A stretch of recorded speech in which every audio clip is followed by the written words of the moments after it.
So this is what you see when you come down below. I find it very comfortable as a boat. It's pretty well thought out and laid out.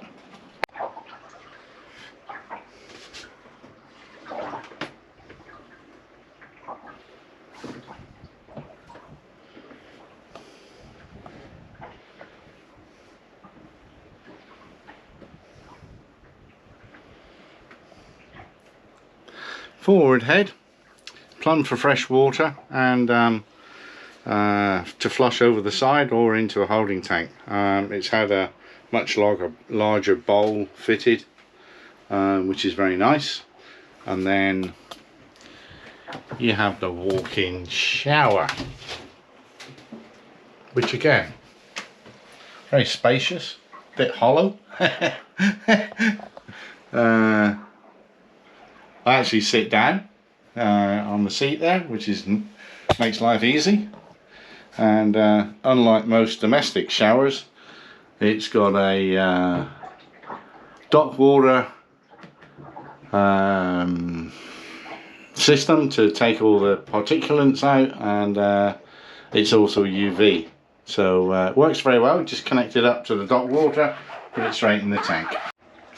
You may have noticed this in the forward head. It's a boat heating system, so you can make the boat nice and comfy when it's cold. Not that I'll use it a lot in Mexico. And here you have the forward Pullman berth. Some storage, fans, bookshelf, another storage area, and the luxury of a TV to watch TV in bed. Another fan, and a big huge storage area on the starboard side. And this is quite useful to make more use of the mast, to give some more extra storage space. Good idea. That was the previous owner. Starboard side settee and nav station.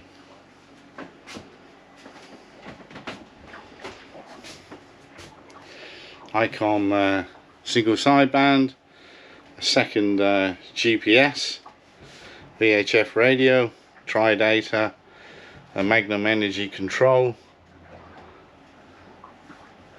and I use the iPad as a second backup. Hello. A second backup chart plotter, and not sure I like the big TV. I might actually swap this, put that into the forward cabin and put the smaller one here. It's a bit big.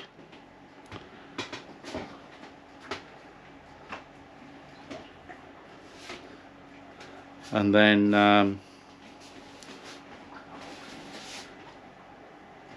nice seating area. The table drops to make another bed, and more storage area.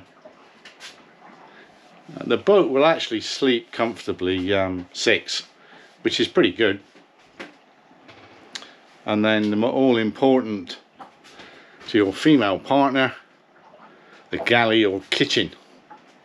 This has had some additional cabinetry made, but standard Catalina stuff, microwave, storage cupboards and so forth, and fridge freezer.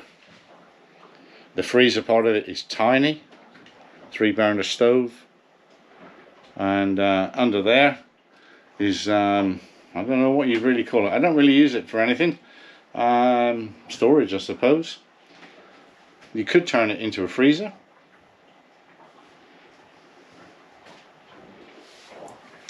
And then this flips up and goes across here to make another worktop, or kitchen worktop. And then big storage area in here, and in here, and in here.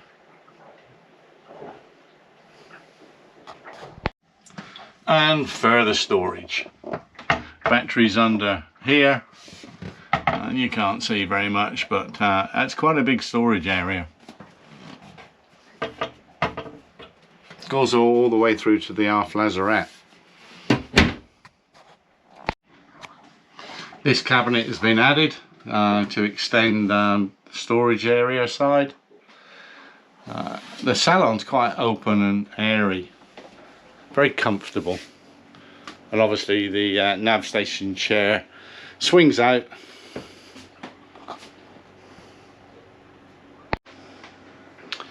Aft stateroom, housing the all-important Starlink router and my printer. And this area's had a lot of work, a lot of extra cabinetry done, as you will see. So the aft bunk has been split into 2 levels. So you've got 3 additional storage areas underneath and 2 single bunks. And it also houses, I think it's a really good idea because it makes a good sea berth. And because the fridge is great, but the freezer's quite small, so it's got a standalone 12-volt Engel freezer, which is fantastic. And then this cabin has a doorway into the aft head, which is in here, with a shower, oversized toilet again, and as I'm solo, you can see I use it as my dustbin area. And that's where I keep the grab bag as well, and all my list of things to do. It was down to the bottom of the door at one point, but most of it's been done. Obviously storage under the seats, but the air conditioning unit takes up the majority of space here. And a view looking to aft.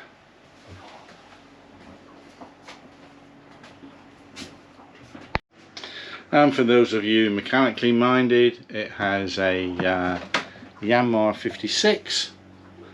It's got 2,700 hours in it. Runs smooth and sweet. And down here you'll see a big additional pulley mounted. That drive belt drives the high pressure pump for the Cruise RO water maker, which makes 35 gallons an hour. The boat's original hot water tank has been removed and it's been replaced by a Hurricane 2 combi system, which can heat the water and it can also heat the boat. From heating a water point of view, it takes about 2 minutes of turning this on. It's run off a diesel, and within 2 minutes it switches itself off and the water is hot. I haven't actually used it to heat the boat, but there are pipes running through the boat which go to fan outlets and they blow out hot air. Haven't used it yet. I'm sure it would be fantastic. Catalinas tend to be fairly flat bottomed, so there's very little storage, if any, under the floors. I'll show you the bilge and you'll see what I mean.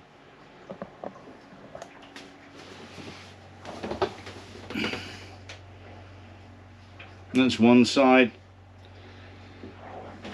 and that's the other. As you can see, it's fairly shallow. Couldn't do anything much with it. Stays pretty dry. So the boat is equipped with 2 anchors. The main one's a Rocna, 35-pound Rocna, which is never let go. And the orange bag you see on the deck there actually stores my, it's waterproof, it stores my Code 0 sail, which is on a furler for light wind work. It's in mast furling, which makes life a lot easier. It comes with a spinnaker pole, which I've never actually used. Probably be a pain in the arse to put it up. And then both sides I carry jerry jugs under the covers there, the grey covers. I think there are 7 diesel jugs and 1 gasoline jug.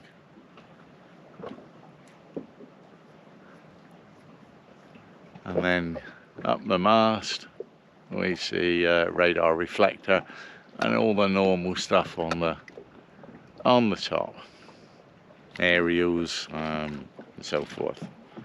Let's have a look around the stern.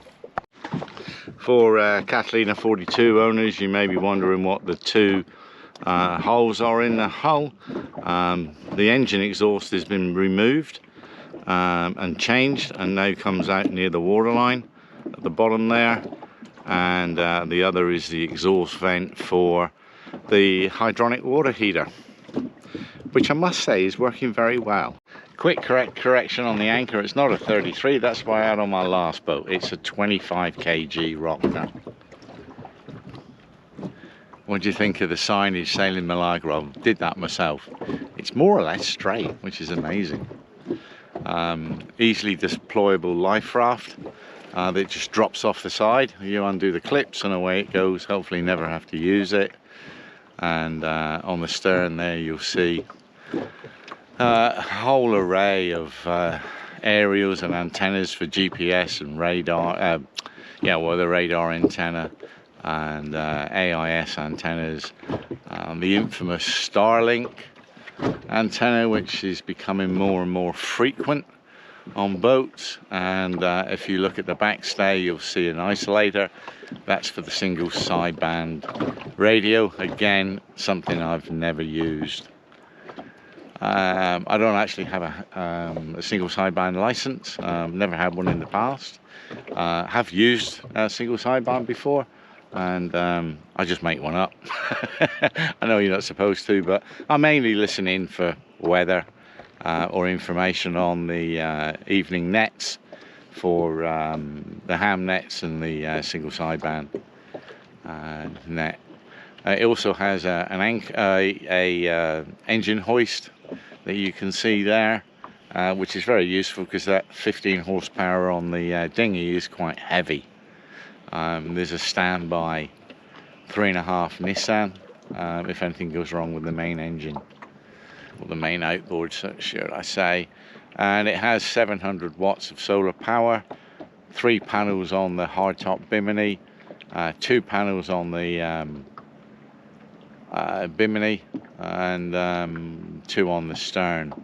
The bimini stainless has all been tack welded, so it's very, very firm. It doesn't move around, it doesn't slide around, and that was the idea of Sergio, the guy that did the stainless work. In-mast furling, absolutely fantastic. Never really had an issue with it. Makes my life a lot easier. You just press a button, the sail comes out, the sail goes in. Easy. View from the stern, has a swim ladder that goes into the water and grab handles to make it easy to enter the cockpit area. Very well thought out, with safety in mind. And there she is, Sailing Vessel Milagro. The water lines come up about an inch since I've owned the boat. Michael and Judy have a lot of stuff on board which would have been useful to them, but as a single-hander I didn't need some of it, so I sold off bits and pieces, which seems to have reduced the weight quite considerably. It certainly created a lot more space inside, as Michael and Judy fully utilised the space that was on the boat. It was full. So I did think when I first bought the boat that the next time it goes in for a new bottom, I was going to raise the waterline on it, but looking at it now, the tanks are more or less full, except the petrol tank, the diesel tank's about half full, but I think the waterline is fine. And when I put it on in a yard, I'll just keep everything as it is. No need to change anything. The old flag's looking a bit worse for weather. Tears all over it. They don't last very long in the sun. Oh, and also I got it caught up in the dinghy hoist. And the dinghy wouldn't go up or it wouldn't go down, and I had to cut it all out with a pair of scissors. Hence there's a massive chunk missing on the tail of it.